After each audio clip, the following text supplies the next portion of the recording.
Shalom, family, and how you doing today? It's Shani from the Talk Truth with Shani channel here on YouTube, and I'm here with Jada. And Jada wants to say hi to the people. Hi, Shalom family. Shalom, family, Other once again. Now, family, I'm gonna say something. If you hear my dog barking in the background, please forgive me because my dog has no manners and he does not care. He's gonna bark if he wants to. Okay, but family. Oh, Jada, did you want to say something? no, just go ahead and speak. You're good. Okay, family, the reason why we're coming to you today live after being away for so long is because we have some breaking news coming out of Israel. And I'm quite sure this is gonna maybe shock a couple of you guys, but we're gonna get into it and we're gonna talk about it because I just found out about this just seconds ago, and I immediately called up Jada and I said, Jada, we gotta go live about this. So here is the first part of the breaking news coming out of Israel. And Jada, do you mind reading that? No, I do not. It's called the Haaretz.com. Male couples will be able to have a child together of their own flesh and bone. One parent will provide the sperm cell, and the other will donate the skin cell that will become an egg. Okay, now, family, I want you to realize that this is not talking about male and female relations with one another. No, it is not. This is talking about two men having a child without the use or reproductive system of a woman.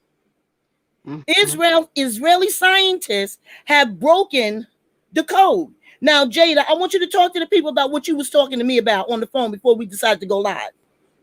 Yes, over the past couple of years, I had was introduced to the Noahide law, and a lot of people think it was an introduction to, um, Noah and things of that nature. And this, they consider it like the seven principles of God, but it has nothing to do with the great Creator at all. And what it has to do with, it has a lot to do with Freemasonry and the androgyne or the androgynous God, meaning one male and female being combined, being one, and they consider themselves as gods.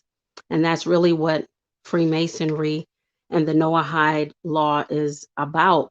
And if you notice from when I was in high school, I remember when George Bush had um, signed documentation or an executive order, and as well as Trump also signed an executive order from 1991 on down. All the presidents signed the Noahide law reestablishing the one world order, and the one world order has a lot to do with the Noahide law. And basically, it's uh, one a God system without male or female, but combined male and female. Because even in the Talmud, it talks about it. It talks about, Adam and different things of that nature, and Eve, that they were actually together, they were combined, and they were split. And it goes into some other interesting things, which is just whatever. But this has a lot to do with the male couples, because this is where the homosexuality is going to really in Israel. If people notice, it's huge. So they really don't need a female. And I'm gonna pass it back to Sister Shoni. Yes, and that's exactly what Israel has announced here. Now, as you can see that it says March 18th, but Israel has announced this now, family. But they were posting it, I guess, in private groups together with one another. So what they're talking about right now is there's no more need for a woman. They're going to have male on male couples having babies with one another. Can you believe it, family? Now, family, I'm going to say this to you, and Jada can confirm this. Last month, when I've been away from YouTube for a while for a reason, but last month when y'all was dealing with me about different things that are coming up and that are going to happen in the world, one of the things y'all said to me was Nimrod's seed. And I said, what? He said Nimrod's seed. And as I was thinking on it, I ran into a video on YouTube that was talking about a special race of people that's going to come about. And we all know, family, that a man and another man cannot produce a child naturally. That's unnatural for a man and a man to produce a child. But now you have the Israeli scientists actually doing this, family. I was going to show a video about how now they take an egg and they put it inside an artificial womb and they watch the child grow over the 9-month span or however many weeks it takes. But YouTube might take that down if I do that, so I'm not going to do that. But I wanted to make you guys aware of what is going on in Israel.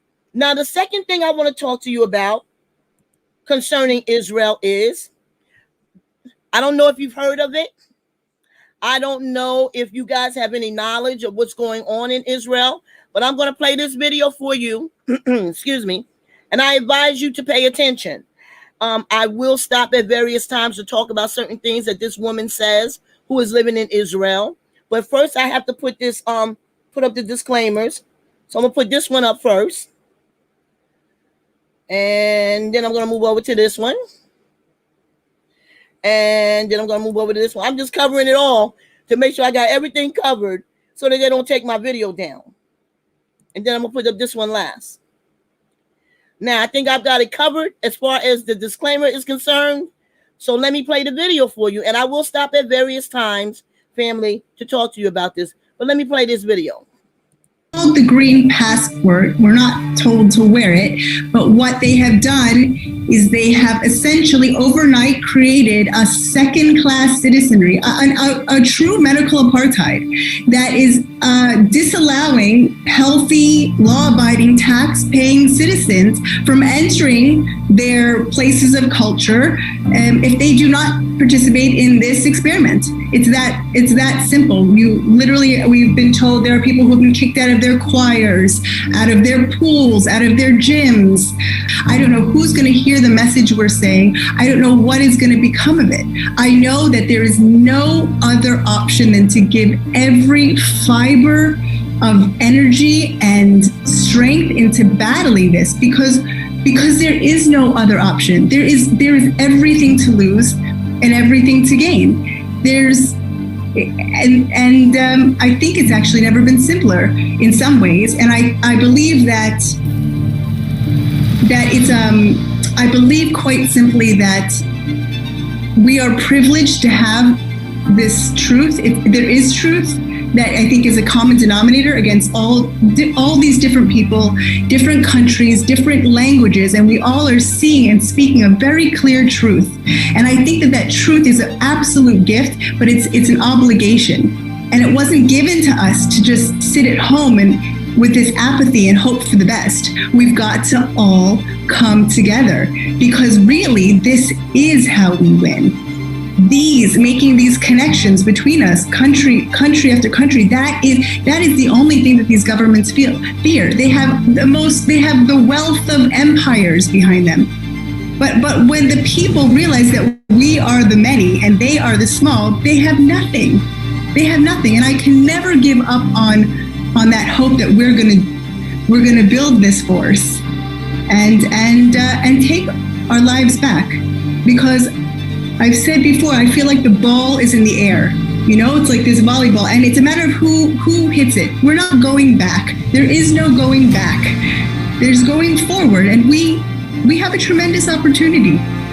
And we have a tremendous opportunity to come together as humans without the questions of religion. They're pushing us so far that they are making this complete reset. We get to actually be just humans in such a beautiful way.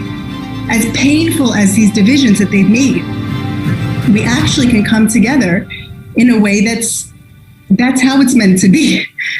That's my opinion.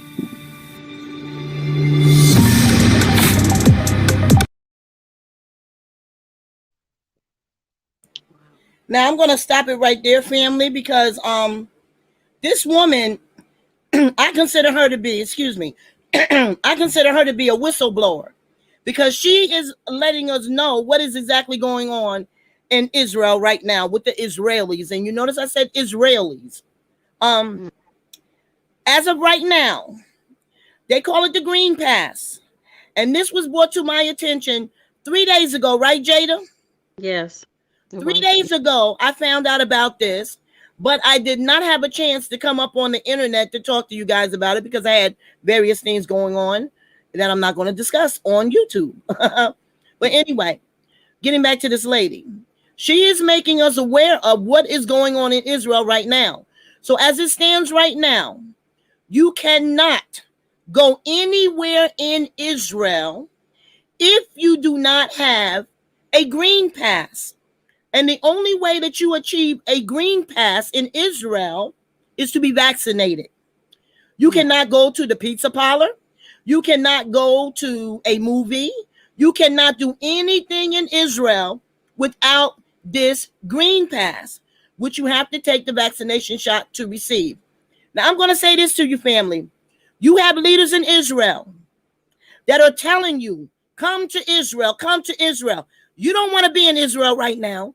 Excuse me. You don't want to be in Israel right now because they do not have a choice in Israel if they are going to receive the vaccine or not. They don't have a choice. It's mandatory. And for those that are holding out and they're refusing to take this vaccination shot, you know what is happening to them? They're being confined to their homes.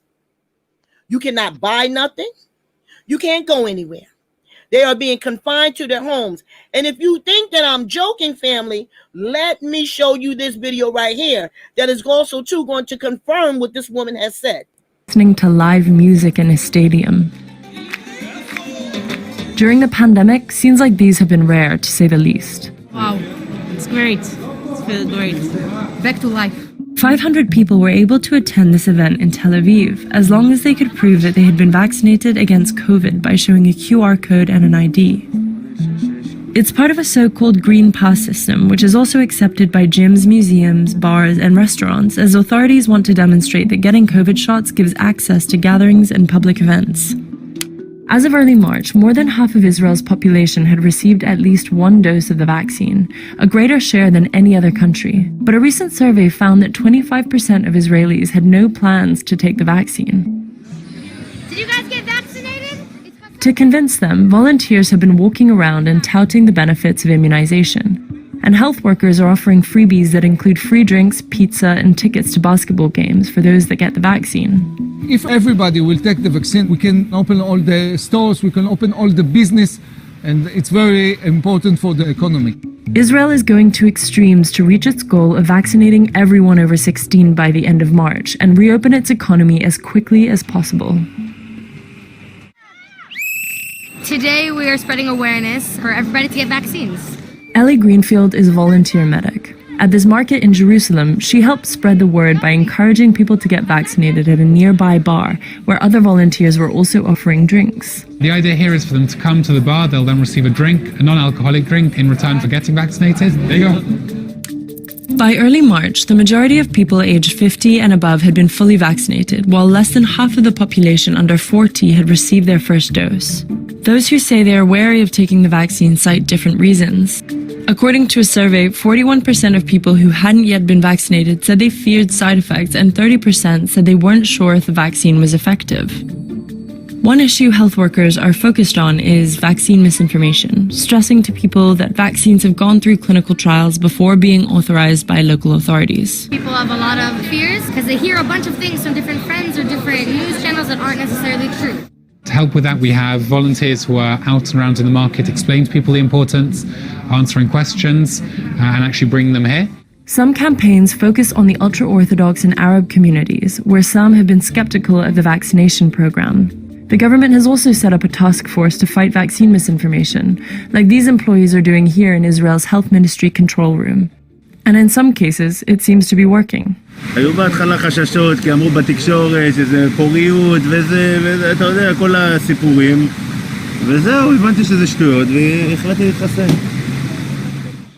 In Holon, a suburb south of Tel Aviv, volunteers at this pop-up clinic offered goodie bags and free basketball tickets to the first 5,000 people to get vaccinated.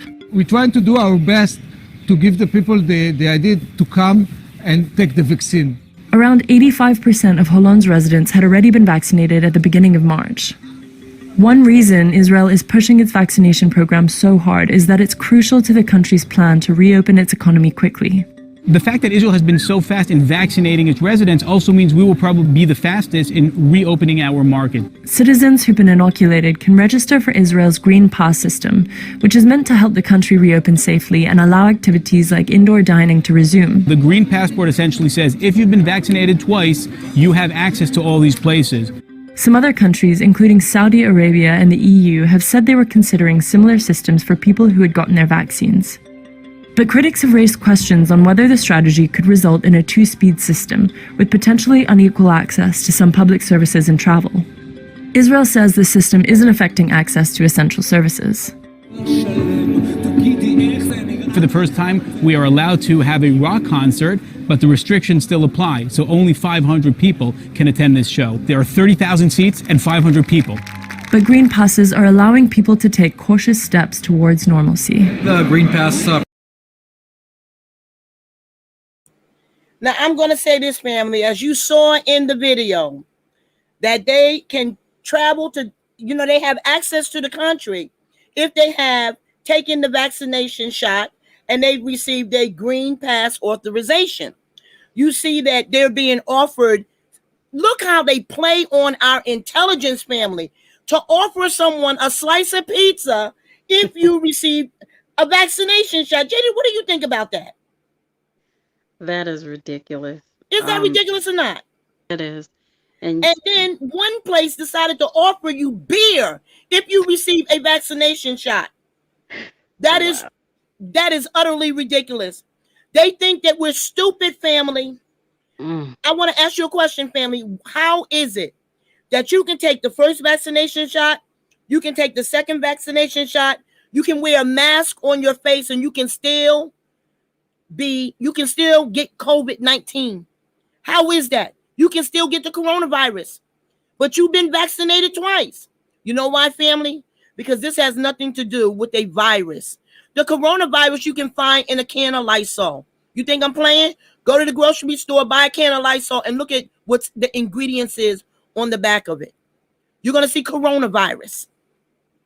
So this has nothing to do with a virus. This has everything to do with the technology and the Magellans that are inside of the virus.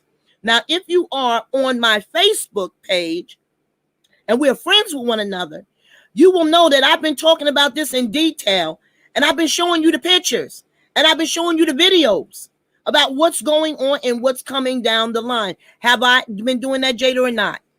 Oh, yes, you have. And it's crazy. Exactly. It's very crazy. But family, we don't want to be on here long. There is more to the first video that I showed you earlier, and we will be talking about it. Also, too, I have a new channel that's going to be premiering that's going to bring you Hebrew news from around the world.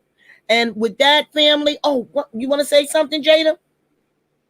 No, that I don't really have anything else to say. I just wow. I'm taken back because I haven't even seen those videos, but wow. I can't wait to see the news channel. I'm excited. Yeah, you saw the preview to it. But, like I said, family, there's more that I'm going to show you from that video. But I want to say this to you, family. What's coming down the line, family, you better be prepared for it. You better be prepared for it. I told you over 5 years ago, for those of you who are friends with me on Instagram and those of you who are friends with me on Facebook, I would say about 4 years ago, but I've been telling you this and I've been calling this out for that long, for that many years. And I told you that the Most High Yah said, they come with smiling faces, but their intentions are to do evil, to steal, kill, and destroy. I wanted to say something else, Jada, but I can't think of what I was going to tell the family. Oh, I know what it was. Family, I'm going to come back this evening. I don't know if Jada's going to come with me, but I am going to come back this evening, and I want to show you what's happening in Israel, because there's something very alarming and very disturbing happening in Israel. And there is a man who is emerging in Israel. Jada, when I told you about that, what did you say? I said, that's crazy. I mean, when you brought it up, and I said a king. What are you? Don't go into it. Don't go into it because I want to talk about it later on. Oh, But what do you sorry. think about the information I shared with you? Oh, it was jaw dropping. That's all I could say because the stuff I think, Shoni, that everything is being pushed out so quickly. I didn't expect all this so quickly. For them to push out what they're pushing out quickly, they've been working on this for a long time. This is in the works. This has been in the works, and I think people don't understand how diabolical people can be, or how they entertain the principalities so heavy that 50 they do things for 50 to 100 years in advance. So they're way advanced. Even where they are right now is very small considered what's really gonna be pushed out. Exactly. And once again, I'm going to say, I will come back this afternoon or I will come back this evening with some breaking news coming out of Israel, because there is a man who is emerging in Israel, and he is called a certain type of name for a reason. And already in Israel, he has control over the parliament. And I'm going to show you this man, and I'm going to show you what he looks like. And as far as I'm concerned, this man is pure evil, and he even looks evil. But like I said, we're going to go into that later on this evening. So shalom to your family. Shalom, Jada. Shalom, Shani. You know Shalom, I fam. love you, girl. You know I do. You my sister for life. You my sister for life also, and I love you too. I appreciate the work you're doing, and I bless the Most High Yah. All praises. Hallelujah to Yah. Hallelujah. Hallelujah. All right, family. Shalom. Bye-bye. Shalom.